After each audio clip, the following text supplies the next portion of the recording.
ملکی معیشت کی بحالی اور غیر ملکی سرمایہ کاری کے فروغ کے لیے وزیراعظم شہباز شریف نے ایپیکس کمیٹی تشکیل دے دی۔ کمیٹی غیر ملکی سرمایہ کاری کی مانیٹرنگ کرے گی۔ پلان پر عمل درآمد کے لیے ایگزیکٹو اور عمل درآمد کمیٹیاں بھی تشکیل دے دی گئی ہیں۔ رپورٹ دیکھیے۔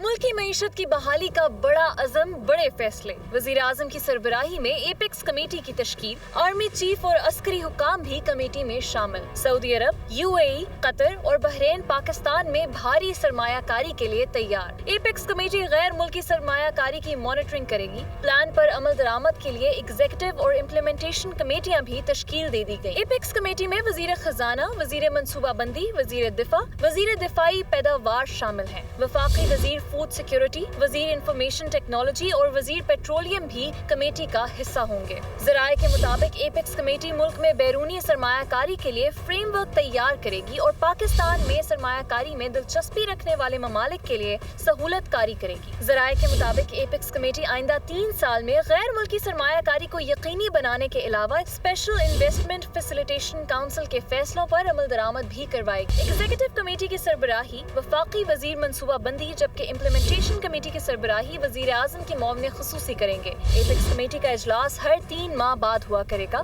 ایگزیکٹو کمیٹی کا اجلاس ہر ماہ، جبکہ امپلیمنٹیشن کمیٹی کا اجلاس ہر 15 دن بعد ہوگا۔ پاک IMF معاہدے میں ڈیڈ لاک، پاکستان نے ایک بار پھر امریکہ سے مدد مانگ لی۔ وزیر خزانہ اسحاق ڈار نے امریکی سفیر ڈونلڈ بلوم سے ملاقات کر کے IMF پروگرام کی بحالی کے لیے کردار ادا کرنے کی درخواست کی ہے۔ رپورٹ دیکھیے۔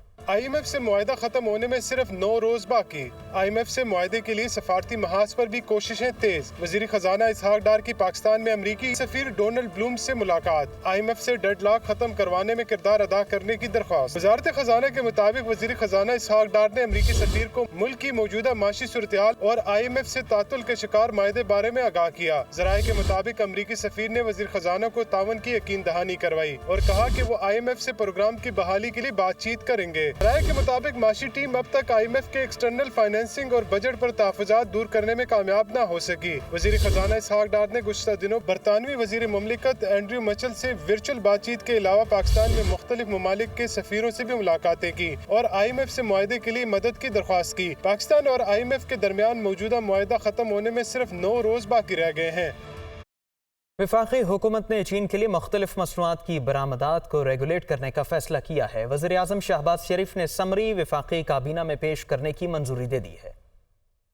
چین کے لیے مختلف مصنوعات کی برآمدات کو ریگولیٹ کرنے کا فیصلہ وزیر اعظم نے سمری وفاقی کابینہ میں پیش کرنے کی منظوری دے دی۔ پاکستان اور چین کے مابین 4 مختلف پروٹوکولز پر دستخط بھی کیے جائیں۔ ذرائع کے مطابق پاکستان چین کو گدوں کی کھالیں برآمد کرے گا۔ کھالیں پروسیسنگ مقاصد کے لیے چین کو برآمد کی جائیں گی۔ خشک مرچیں، بیف اور ڈیری مصنوعات بھی چین کو برآمد کی جائیں گی، جبکہ پروٹوکولز کا مقصد چین کے لیے ایکسپورٹس کو ریگولیٹ کرنا ہے۔ حکومتی ذرائع کے مطابق پروٹوکولز کے تحت چین کے سائٹو سینٹری قوانین اور ریگولیشنز کی تعمیل ہوگی۔ صحت، حفاظتی معیارات اور کوارنٹائن ضروریات پر عمل درآمد ہوگا۔ پروٹوکولز کی وزارت قانون و انصاف نے توثیق کر دی ہے۔ اقتصادی رابطہ کمیٹی نے کے الیکٹرک کے صارفین پر ₹1.52 فی یونٹ سر چارج عائد کرنے اور کے الیکٹرک کو 76 ارب روپے کے فنڈز جاری کرنے کی منظوری دے دی ہے۔ وزیر خزانہ اسحاق ڈار کی زیر صدارت ECC کا اجلاس۔ کراچی کے بجلی صارفین پر 1 سال کے لیے ₹1.52 فی یونٹ سر چارج عائد۔ IPPs کو 5 ماہ تک ماہانہ 4 ارب روپے کی ادائیگی ہوگی۔ آزاد کشمیر کو واجبات کی مد میں 56 ارب روپے ملیں گے۔ اسی کے اعلامیے کے مطابق اجلاس میں فارماسیوٹیکل خام مال درآمد کرنے کے لیے امپورٹ پالیسی آرڈر میں ترامیم کی منظوری بھی دے دی گئی، جس کے تحت حکومتی ایجنسیز فارماسیوٹیکل خام مال درآمد کر سکے گی۔ کمیٹی نے وزارت تعلیم کے لیے 56 کروڑ 71 لاکھ اور 4 کروڑ روپے کی سپلیمنٹری گرانٹ منظور کر لی۔ وفاقی ٹیکس محتسب سیکریٹریٹ کے ملازمین کے اخراجات کے لیے 1 کروڑ 40 لاکھ اور رینجرز کی ہیلی کاپٹر کی مرمت کے لیے 1 کروڑ 92 لاکھ روپے کی تکنیکی گرانٹ منظور کر لی گئی۔ IB کو 15 کروڑ اور وزارت ہاؤسنگ کو 50 کروڑ کی تکنیکی گرانٹ ملے گی۔ صدر مملکت عارف الوی نے جسٹس قاضی فائز عیسیٰ کی بطور چیف جسٹس آف پاکستان تعیناتی کی منظوری دے دی۔ جسٹس قاضی فائز عیسیٰ 17 ستمبر کو چیف جسٹس امرتا بندیال کے ریٹائرمنٹ کے بعد پاکستان کے 29ویں چیف جسٹس کے طور پر حلف اٹھائیں گے۔ اسلام آباد سے رپورٹ۔ صدر نے جسٹس قاضی فائز عیسیٰ کو بطور چیف جسٹس آف پاکستان تعیناتی کی منظوری دے دی۔ 17 ستمبر 2023 کو عدالت عظمیٰ کے سربراہ کا منصب سنبھالیں گے۔ جسٹس قاضی فائز عیسیٰ 1 سال 38 دن تک چیف جسٹس کے طور پر خدمات انجام دیں گے۔ 26 اکتوبر 1959 کو کوئٹہ میں پیدا ہونے والے جسٹس قاضی فائز عیسیٰ پشین کے مرحوم قاضی محمد عیسیٰ کے صاحبزادے ہیں، جو قائد اعظم محمد علی جناح کے قریبی ساتھی تھے۔ جسٹس قاضی فائز عیسیٰ نے ابتدائی تعلیم کوئٹہ اور کراچی میں حاصل کی۔ انہوں نے قانون کی تعلیم لندن سے حاصل کی اور پھر وطن واپس آ کر وکالت شروع کی۔ بطور وکیل تقریباً 27 سال ملک کی مختلف عدالتوں میں پیش ہوتے رہے۔ جسٹس قاضی فائز عیسیٰ 5 اگست 2009 میں بلوچستان ہائی کورٹ کے چیف جسٹس بنے۔ انہیں 5 ستمبر 2014 میں سپریم کورٹ کا جج مقرر کیا گیا۔ انہوں نے نومبر 2007 میں سابق صدر پرویز مشرف کی جانب سے لگائی گئی ایمرجنسی اور PCO کے تحت ججز کے حلف لینے کی مخالفت کی تھی۔ جسٹس قاضی فائز عیسیٰ نے 2012 میں میمو گیٹ کمیشن کی سربراہی بھی کی۔ 8 اگست 2016 کو ہونے والے کوئٹہ خودکش دھماکے پر انکوائری کمیشن کی سربراہی بھی جسٹس قاضی فائز عیسیٰ کو سونپی گئی۔ جسٹس قاضی فائز عیسیٰ اس بینچ کا بھی حصہ تھے جس نے نواز شریف اور شہباز شریف کے خلاف نیب کی اپیل کو مسترد کیا۔ نیب نے حدیبیہ پیپر مل کیس میں ہائی کورٹ کے فیصلے کے خلاف سپریم کورٹ سے رجوع کیا تھا۔ جسٹس فائز نے فیض آباد دھرنا کیس کا فیصلہ دیا۔ 2019 میں ان کے خلاف آمدن سے زائد اثاثہ جات بنانے کا صدارتی ریفرنس پیش ہوا۔ 2022 میں حکومت تبدیل ہونے کے بعد نئی حکومت نے ریفرنس واپس لینے کی درخواست کی، جس کی سماعت کے بعد موجودہ چیف جسٹس پاکستان عمر عطا بندیال نے فیصلہ محفوظ کیا ہوا ہے۔ فوجی عدالتوں میں سویلین کے ٹرائل کے خلاف درخواستوں کی سماعت کے لیے سپریم کورٹ کا لارجر بینچ تشکیل دے دیا گیا ہے۔ سماعت آج ہوگی۔ چیف جسٹس عمر عطا بندیال کی سربراہی میں 9 رکنی لارجر بینچ تشکیل دیا گیا ہے، جبکہ درخواستوں کی سماعت آج 11:45 پر ہوگی۔ لارجر بینچ میں جسٹس قاضی فائز عیسیٰ، جسٹس سردار طارق مسعود، جسٹس اعجاز الحسن، جسٹس منصور علی شاہ، جسٹس منیب اختر، جسٹس یحییٰ آفریدی، جسٹس سید مظاہر علی اکبر نقوی اور جسٹس عائشہ ملک شامل ہیں۔ فوجی عدالتوں میں عام شہریوں کے ٹرائل کے خلاف 4 درخواستیں سماعت کے لیے مقرر کی گئی ہیں۔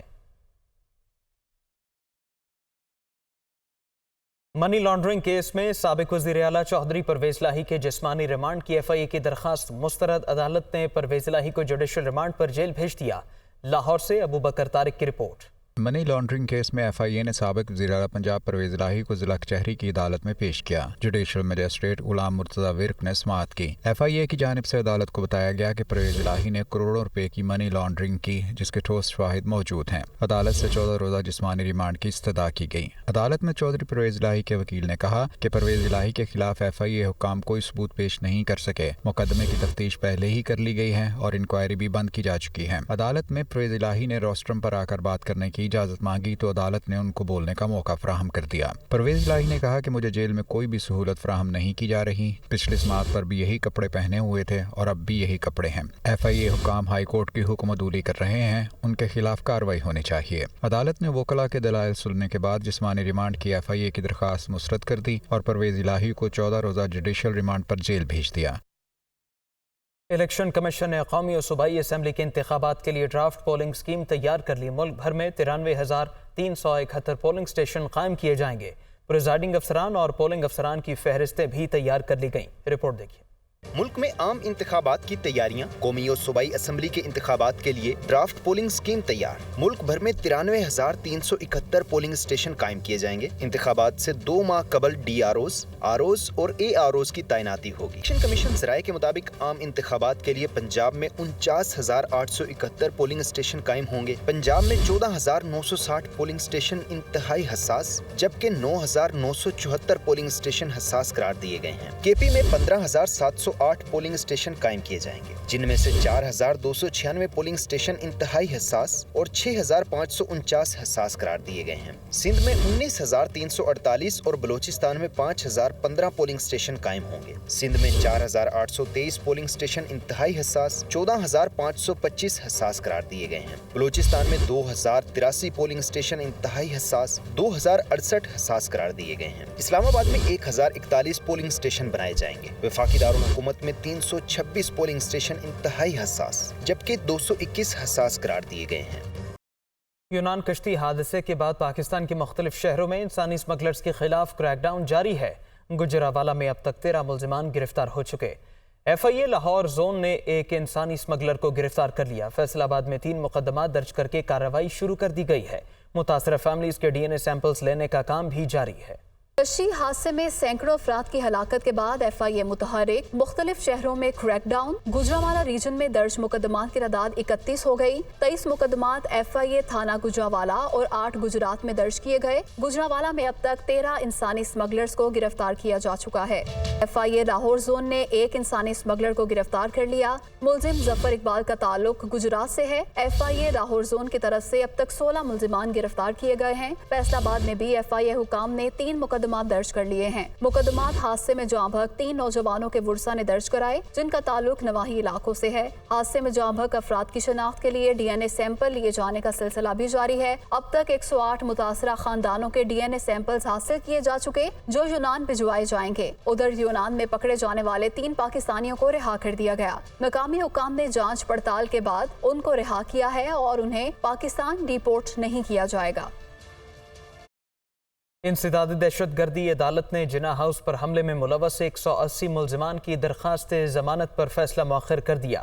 سانحہ 9 مئی میں ملوث ملزمان عدم شناخت اور عدم ثبوت پر رہائی بھی پانے لگے۔ جیلوں میں قید ملزمان کی تعداد صرف 1049 رہ گئی۔ جناح ہاؤس حملہ کیس انسداد دہشت گردی کی خصوصی عدالت کے جج اعجاز احمد بٹر نے سماعت کی۔ خدیجہ شاہ، صنم جاوید، عالیہ حمزہ، عباد فاروق سمیت 158 مرد اور 22 خواتین نے ضمانت کی درخواست دائر کر رکھی ہے۔ ملزمان کے وکلاء نے موقف اختیار کیا کہ جناح ہاؤس کے قریب سے گزرنے والوں کو بھی جیو فینسنگ میں گرفتار کیا گیا۔ جن ملزمان کے خلاف شواہد نہیں ہیں انہیں ضمانت دی جائے۔ اسپیشل پروسیکیوٹر فریاد علی شاہ نے ملزمان کی درخواست ضمانت خارج کرنے کی استدعا کی اور کہا کہ ملزمان جلاؤ گھراؤ میں ملوث ہیں جس کی فوٹیج موجود ہے۔ ملزمان شناخت پریڈ میں شناخت ہوئے، ان کے فون کالز کا ریکارڈ بھی موجود ہے۔ عدالت نے خدیجہ شاہ، صنم جاوید، عالیہ حمزہ، عباد فاروق سمیت گرفتار 180 ملزمان کی درخواست ضمانت پر فیصلہ مؤخر کر دیا۔ عدالت نے باور کروایا کہ ملزمان کی تعداد زیادہ ہے، تمام فائلز کا جائزہ لینے کے بعد فیصلہ سنایا جائے گا۔ دوسری جانب سانحہ 9 مئی میں ملوث ملزمان عدم شناخت اور عدم ثبوت پر رہائی پانے لگے۔ جیلوں میں قید ملزمان کی تعداد صرف 1049 رہ گئی۔ لاہور کی 2 جیلوں میں 750 جبکہ پنجاب بھر کی جیلوں میں 4200 کے لگ بھگ ملزمان کو بھجوایا گیا تھا۔ لاہور کی جیلوں میں اب 37 خواتین جبکہ 432 مرد ملزمان موجود ہیں۔ پنجاب کی دیگر جیلوں میں 574 ملزمان قید ہیں جن میں صرف 1 خاتون شامل ہے۔ ذرائع کے مطابق دہشت گردی کے زیادہ تر مقدمات میں سنگین دفعات خارج کر کے ملزمان کو ضمانت دے دی گئی ہے۔ گرمی میں شدت آتے ہی ملک میں بجلی کی لوڈ شیڈنگ کا دورانیہ بھی بڑھنے لگا ہے۔ مختلف علاقوں میں 10 گھنٹوں تک لوڈ شیڈنگ جاری۔ بجلی کا شارٹ فال 6368 میگا واٹ تک پہنچ گیا ہے۔ ملک بھر میں گرمی کی شدید لہر، مختلف علاقوں میں 10 گھنٹے تک لوڈ شیڈنگ جاری۔ بجلی کا شارٹ فال 6368 میگا واٹ تک پہنچ گیا۔ ذرائع پاور ڈویژن کے مطابق ملک میں بجلی کی مجموعی پیداوار 20,132 میگا واٹ اور طلب 26,500 میگا واٹ ہے۔ ملک میں پن بجلی کی پیداوار 7,600 میگا واٹ ہے جبکہ سرکاری تھرمل پاور پلانٹ سے 568 میگا واٹ بجلی پیدا کی جا رہی ہے۔ نجی شعبے کے بجلی گھروں کی پیداوار 7,500 میگا واٹ ہے اور ونڈ پاور پلانٹ سے بجلی کی پیداوار 1,250 میگا واٹ ہے۔ سولر بجلی گھروں سے 105 میگا واٹ اور بگاس سے 145 میگا واٹ بجلی پیدا کی جا رہی ہے۔ نیوکلیئر پاور پلانٹس کی پیداوار 3,200 میگا واٹ ہے۔ سستی اور پائیدار توانائی کے حصول کے لیے اہم پیش رفت خیبر پختونخوا میں دریائے سوات پر کالام پن بجلی منصوبہ تعمیر ہوگا جس سے سالانہ 94 کروڑ 58 لاکھ یونٹ سسٹم میں شامل ہوں گے۔ اسلام آباد سے ذیشان یوسفزئی کی رپورٹ۔ عالمی مالیاتی ادارے کے تعاون سے سستی بجلی کا ایک اور منصوبہ کالام میں دریائے سوات پر 238 میگا واٹ کا بجلی گھر بنے گا۔ منصوبہ 5 سال میں مکمل ہوگا۔ 48 کروڑ 93 لاکھ ڈالر خرچ آئے گا۔ دنیا نیوز کو دستیاب دستاویز کے مطابق پروجیکٹ کی اسٹڈی مکمل ہو چکی۔ پختونخوا انرجی ڈیولپمنٹ آرگنائزیشن سمیت دیگر متعلقہ اداروں نے منظوری دے دی۔ کورین کمپنی منصوبے پر تعمیراتی کام کرے گی۔ پیڈو نے نیپرا کو منصوبے کے لیے فی یونٹ پیداواری ٹیرف 12 روپے 73 پیسے مقرر کرنے کی درخواست بھی جمع کرا دی۔ مہاراجہ رنجیت سنگھ کی 184ویں برسی میں شرکت کے لیے 417 بھارتی سکھ یاتری اپنے روحانی پیشوا بابا گرو نانک کی بجائے پیدائش گردوارہ جنم استھان ننکانہ صاحب پہنچ گئے ہیں۔ بھارتی سکھ یاتری سردار بھوپندر سنگھ کی قیادت میں واہگہ بارڈر سے خصوصی بسوں کے ذریعے ننکانہ صاحب پہنچے جہاں ان کا شاندار استقبال کیا گیا۔